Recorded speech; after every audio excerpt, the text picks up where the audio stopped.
क्या आज मसीहियों के बीच सच्चा प्रेम और एकता है? पिछली आयतों में यीशु ने अपने शिष्यों के लिए दो बातों के लिए प्रार्थना की थी। पहला, सुरक्षा और परिरक्षण, सिक्योरिटी एंड प्रिजर्वेशन। दूसरा, संसार से अलग करके पवित्र किया जाना, मतलब सैंक्टिफिकेशन। इन आयतों में यीशु न केवल अपने शिष्यों की बल्कि भविष्य के सभी मसीही विश्वासियों की एकता के लिए प्रार्थना करता है, जो भी प्रेरितों का संदेश सुनकर यीशु को ग्रहण करेंगे। चर्च के युग के सभी विश्वासी किसी न किसी रूप में प्रेरितों की गवाही के द्वारा ही मसीह में आए हैं, क्योंकि प्रेरितों की शिक्षाएं विश्व भर में फैलती चली गई थी। साथ में यीशु ने यहाँ मसीहियों की महिमा के लिए भी प्रार्थना की।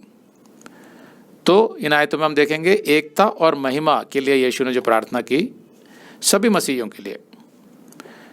शिष्यों में अक्सर स्वार्थ, प्रतिस्पर्धा और आपसी फूट की भावना दिखाई देती थी, जिससे यीशु को बहुत ठेस पहुंची होगी। यही कारण था कि यीशु ने शिष्यों की एकता के लिए प्रार्थना की।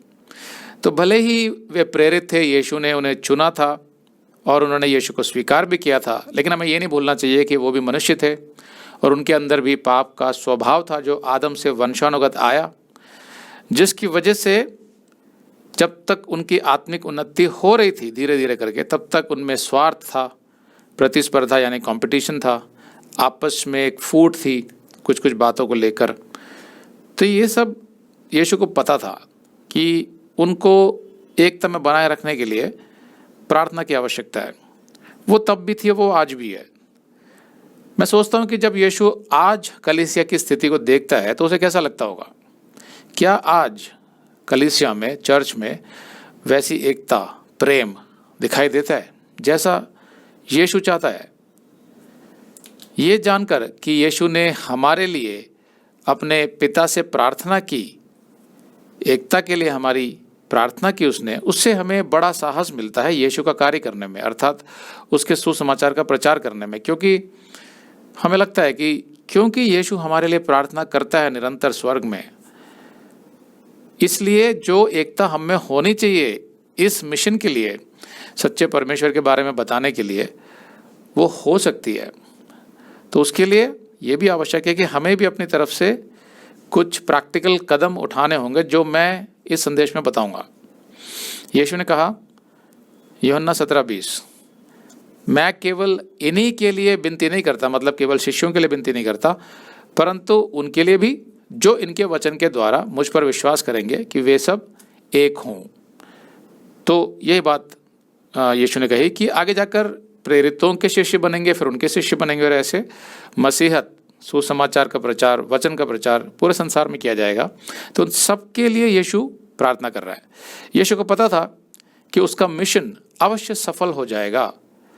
वो मर के जी उठेगा, वो अपना आत्मा यानी पवित्र आत्मा पृथ्वी पर भेजेगा, प्रेरित अपना संदेश फैलाएंगे, लोग मसीह को ग्रहण करेंगे और चर्च की स्थापना होगी। ये सब यीशु को पता था। उसे पता था पूर्ण रूप से कि उसका मिशन अवश्य सफल होगा, और हम जानते हैं कि उसका मिशन सफल हुआ। और आज चर्च पूरे विश्व में फैला हुआ है। किसी भी देश में चले जाओ, आपको क्रिश्चियंस मिलेंगे और उनका एक चर्च मिलेगा। चर्च से मेरा मतलब बिल्डिंग नहीं है, बल्कि मसीहियों की देह, द बॉडी ऑफ क्राइस्ट, वो विश्वासी जो इकट्ठे होते हैं, वो चर्च बनता है। अगर आप ये संदेश पूरा देखना चाहते हैं तो आप इसे हमारे वेबसाइट hindibiblesstudy.com पर देख सकते हैं। ये वीडियो हमारे जून के वीडियोस में अपलोड किया हुआ है, तो जिनके पैकेज में भी जून का महीना शामिल है, उनको ये वीडियो उनके माई अकाउंट में जून के वीडियोस में मिल जाएगा। अगर आप हमारे वीडियो फोन पर देख रहे हैं तो अच्छी स्पीड के लिए कृपया गूगल क्रोम या मोजिला फायरफॉक्स ब्राउजर इस्तेमाल करें। तो इनको डाउनलोड करने के लिए आप प्ले स्टोर में जाएं और ऊपर गूगल क्रोम टाइप करें, फिर आप गूगल क्रोम ब्राउजर पर क्लिक करें और उसे इंस्टॉल करें। ये एकदम फ्री है। इसी तरह आप मोजिला फायरफॉक्स टाइप करें, फिर आप मोजिला फायरफॉक्स ब्राउजर पर क्लिक करें और उसे इंस्टॉल करें। ये भी एकदम फ्री है।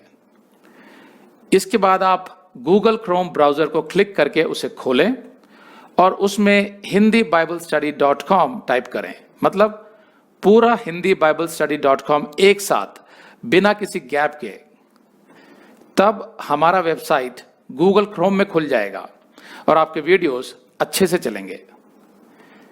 इसी तरह आप मोजिला फायरफॉक्स ब्राउजर भी क्लिक कर सकते हैं और उसमें भी बिना गैप के hindibiblesteady.com टाइप कर सकते हैं। उसमें भी हमारे वीडियोस बिल्कुल आराम से चलेंगे।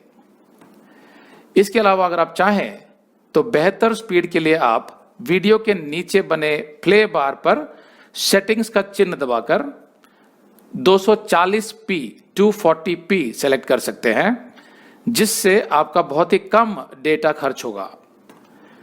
240 सेलेक्ट करने के बाद आप वीडियो के बाहर कहीं भी क्लिक कर दीजिए, फिर वीडियो को पीछे ले जाकर शुरू से देखिए।